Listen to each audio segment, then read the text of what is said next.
নমস্কার, আমি মহুয়া দাশগুপ্ত। সময় আপডেটসের পাতায় আপনাদের সকলকে সাদর সম্ভাষণ। এবং আমি এসে গেছি সরস্বতী লীলাকমল বিভাগে। আপনাদের হঠাৎ মনে হচ্ছে হঠাৎ মুখোশের আড়াল থেকে মুখটা বেরিয়ে এলো কেন? আসলে দেখুন, খেয়াল করে দেখুন যে এই যে ত্রিনয়না দেবী, আমাদের মেয়েদের প্রত্যেকের মধ্যেই কিন্তু তৃতীয় নয়ন বা সিক্স সেন্স কাজ করে, এবং এই সিক্স সেন্সটা অনুভূতির দিক থেকে অত্যন্ত শক্তিশালী একটি অনুভূতি। আর এই সিক্স সেন্সের জোরে কিন্তু মেয়েরা জীবনের অনেক কঠিন পথ পেরিয়ে যেতে পারে এবং আগে থেকে অনেক রকম আগাম বিপদের মুখোমুখি হয়েও তাদের সেই ত্রিনয়না দেবীর মতো শক্তিরূপিণী রূপটিও প্রকাশিত হয়। সরস্বতী লীলাকমল এমনই এক বিভাগ যেখানে আমরা মহিলা লেখকদের শক্তিরূপিণী রূপের প্রকাশ ঘটাচ্ছি এবং মহিলা লেখকদের লেখক হয়ে ওঠার অন্তরালে যে জীবনের গল্প, সেই গল্পগুলো ক্রমাগত শুনিয়ে চলেছি। তো আজকে শোনাবো এমনই এক ত্রিনয়না দেবীর গল্প যে ত্রিনয়ন অন্তরে ছিল এবং হাতে ছিল সরস্বতীর লীলাকমল, মানকুমারী বসু। তো চলুন সরাসরি যাওয়া যাক যে মানকুমারী বসুর জীবনযাত্রায়। মানকুমারী বসু 19 শতকের একজন উল্লেখযোগ্য কবি। তার কথা আমরা সকলেই জানি, তার কবিতা পড়ে আমরা বড় হয়েছি এবং আজকেও আমাদের পরিণত জীবনের পথে মানকুমারী বসু এক বিস্ময় এবং তার পরিচিত নাম।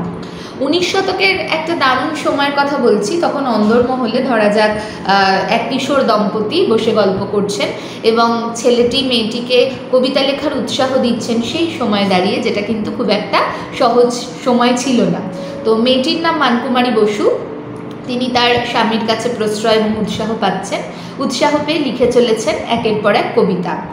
জীবনের স্বপ্ন বুনছেন তারা একসাথে, জীবনের নকশি কাঁথায় তারা সুন্দর রঙে গেঁথে চলেছেন নিজেদের জীবনচর্চা।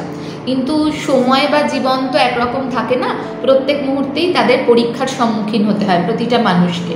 মানকুমারীর জীবনেও এরকম একটা পরীক্ষার সময় এলো।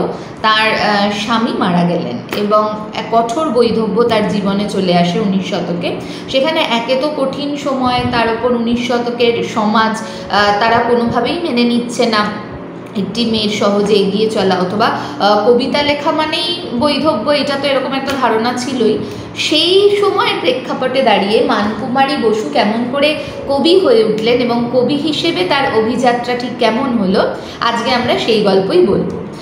মানকুমারী বসু দুঃখ পেয়েছিলেন, কষ্ট পেয়েছিলেন, আর তার কবিসত্তার আড়ালে থাকা গল্পের বাক্স খুললে এক্ষুনি হয়তো টপ করে গড়িয়ে পড়বে চোখের জল। কিন্তু সেই চোখের জল তিনি কঠিন অক্ষরের বুনোটে গেঁথে রেখেছিলেন।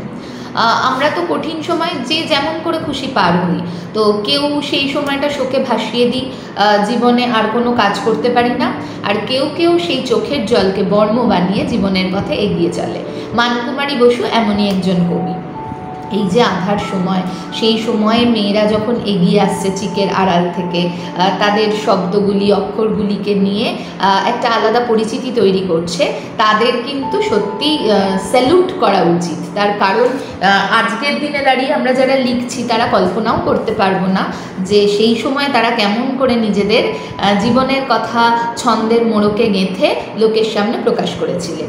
শ্রীধরপুর গ্রামের, যশোর অঞ্চলে শ্রীধরপুর গ্রামের মেয়ে মানকুমারী বসু। ছোট থেকে মেয়ের ভীষণ অভিমান, তার নাম রাখা হলো মানকুমারী। আর বাবার আদরের মেয়ে, বাবার কাছে প্রথম অক্ষর জ্ঞান হয়েছিল তার। বামাবোধিনী পত্রিকা তখন প্রকাশিত হচ্ছে। বামাবোধিনী পত্রিকা দেখে তার খুব ইচ্ছে হলো যে তিনিও পত্রিকায় ছাপার হরফে নিজের লেখা বের করবেন। তো সহজে তো সকলকে বলতে পারছেন না। ছোট বোনকে বললেন, আমাকে একটা খাতা এনে দিবি। আমি সংলাপটা বানিয়ে বললাম যে ছোট বোনের কাছে একটি খাতা চাইলেন এবং সেই খাতা এনে দেওয়ার পর বোন বলল যে সেই খাতাটাতে সে গান লিখে দেবে, ভালো লাগবে মানকুমারী। কিন্তু মানকুমারীর স্বপ্ন তো অন্য, গান লিখে কবিতার খাতা ভরাট করতে তিনি চান না। তিনি স্বরচিত কবিতায়, স্বরচিত অক্ষরে অলঙ্কৃত করতে চাইছিলেন সেই খাতাটি। তার ফলে লুকিয়ে গোপনে সবার চোখের আড়ালে লিখে ফেললেন একটি গদ্য। তার নামটা খুব অদ্ভুত, লাইফ বোটের উপাখ্যান। এবার প্রকাশযোগ্য লেখা এই প্রথম তৈরি হলো। মানকুমারী বসু স্মৃতিচারণায় বলেছেন, স্মৃতিচারণায়, শৈশবের স্মৃতিচারণায়, যে বোনকে দিয়ে বাঁধানো এই খাতাটির কথা বারবার উঠে এসেছে। নিভৃত অবসরে তিনি প্রথম কিন্তু গদ্য লিখেছিলেন। ব্যক্তিগত জীবনও গদ্যময় তার, কিন্তু এক কঠিন ছন্দে জীবনের কষ্ট, না পাওয়ার বেদনা, এই সমস্ত কিছু তিনি লিপিবদ্ধ করতে শুরু করলেন।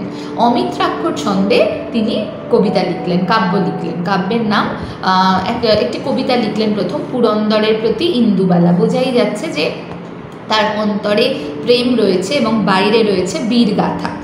আর এই যে সাহিত্যের দরবারে ছন্দের অস্ত্র হাতে নিয়ে হাজির হলেন মানকুমারী বসু, তার যাত্রাটা কিন্তু বড় সুন্দরভাবে তিনি এগিয়ে নিয়ে গেছেন। কারণ মানুষের মনকে নিয়ন্ত্রণ করতে পারে একমাত্র সে নিজে, বাইরে থেকে কোনো রকম উপলক্ষ, কোনো রকম প্রশ্রয়, অনুপ্রেরণা কিচ্ছু না। যতক্ষণ না মানুষের অন্তর নিজে অনুপ্রেরণায় প্রাণিত হবে ততক্ষণ কিন্তু সে এগিয়ে যেতে পারবে না। মানকুমারী বসু এগিয়ে গেলেন এবং যেটা থেকে সাংঘাতিক ঘটনা, ঈশ্বর চন্দ্রের যে সংবাদ প্রভাকর, সেখানে মানকুমারী বসুর অত্যন্ত প্রশংসা বেরোলো এবং প্রশংসার শতনড়ি পরিয়ে দেওয়া হলো তার কণ্ঠে, তার গলায়।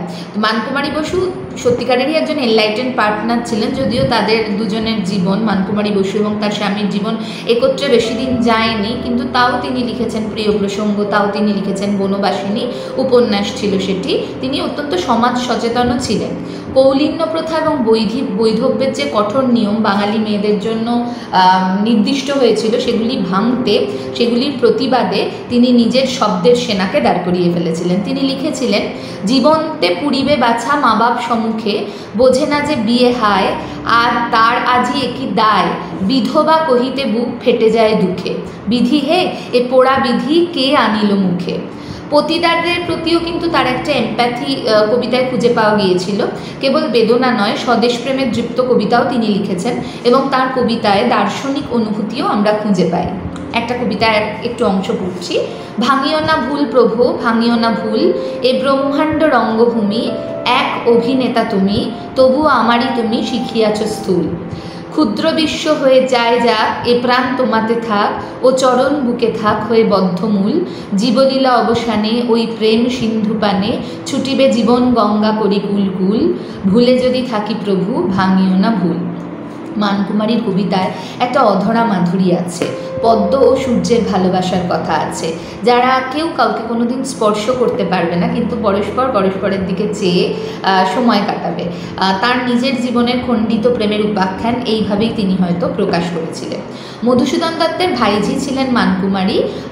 নিজের কবি প্রতিভার জোরে তিনি জগত্তারিণী পদক, ভুবনমোহিনী পদক এই সমস্ত পেয়েছিলেন। আর ভাবাবেগে ভেসে যাওয়ার মতো মানুষ তিনি ছিলেন না, তিনি ছিলেন কর্মী, পরিশ্রমী এক কবি। আর ভৈরব নদীর তীরে তার একটা স্বপ্ন ছিল, ভৈরব নদীর তীরে তার অন্তিম সংস্কার হয় এবং মৃত্যুর আগে তিনি লিখেছিলেন অন্তিম নামে একটি কবিতা, সেই একটি সনেট বলা যেতে পারে। সেখানে লিখেছেন, প্রিয় বঙ্গবাসী, যদি ভালোবাসো মোরে, ক্ষণেক দাঁড়ায় দেখো তটিনীর তীরে, স্নেহময়ী মা জননী বসুমতী কোলে, বঙ্গের মহিলা কবি রয়েছে ঘুমায়। আর মধুসূদন দত্তের দ্বারাও পথিকবর মনে পড়ে যাচ্ছে। তো মানকুমারী বসুকে সেইভাবে কবিকৃতি বা সেইভাবে পরবর্তীকালে প্রবল সম্মান দেওয়া হয়েছে কিনা সন্দেহ রয়েছে, কিন্তু তবু 19 শতকের একজন উল্লেখযোগ্য কবি হিসেবে তাকে আমরা সশ্রদ্ধ চিত্তে মনে রাখব। মানকুমারী বসুর কবিতা আজও কিন্তু ঘুমন্ত মনকে জাগিয়ে তোলে এবং এই কর্মী, এই পরিশ্রমী, এই বিদুষী মহিলার প্রতি আমার প্রণাম রইল। আর আমি আপনাদের তো সবসময় বলছি যে যদি আমার বলা আপনাদের ভালো লাগে, তাহলে যে কবি সম্পর্কে আমি কথা বলছি এই সপ্তাহটা তার কবিতা, তার লেখা উল্টে পাল্টে দেখুন, তবেই তাকে শ্রদ্ধা জানানো হবে। আর কি, পরের দিন আবার হাজির হব আরেকজন কোনো মহিলা কবি বা লেখকের জীবনের কথা নিয়ে। ততক্ষণ সময় আপডেটসের চ্যানেলটিকে লাইক করুন, সাবস্ক্রাইব করুন, আর ভালো লাগলে আমার লেখা শেয়ার করতে পারেন, আমাদের লেখা শেয়ার করতে পারেন। আর আমি কিন্তু চাইছি যে আপনারা আমার সাথে কথা বলুন। যদি যোগাযোগ করতে চান তাহলে কমেন্ট বক্সে জানাবেন, আমি কথা বলবো এই বিষয় নিয়ে যদি কোনো রকম আলোচনা থাকে। তো নমস্কার, আমি মহুয়া দাশগুপ্ত। আজকের মতো আমার আলোচনা, সরস্বতী লীলা কমল বিভাগের আলোচনা এখানেই সমাপ্ত হলো। ভালো থাকবেন।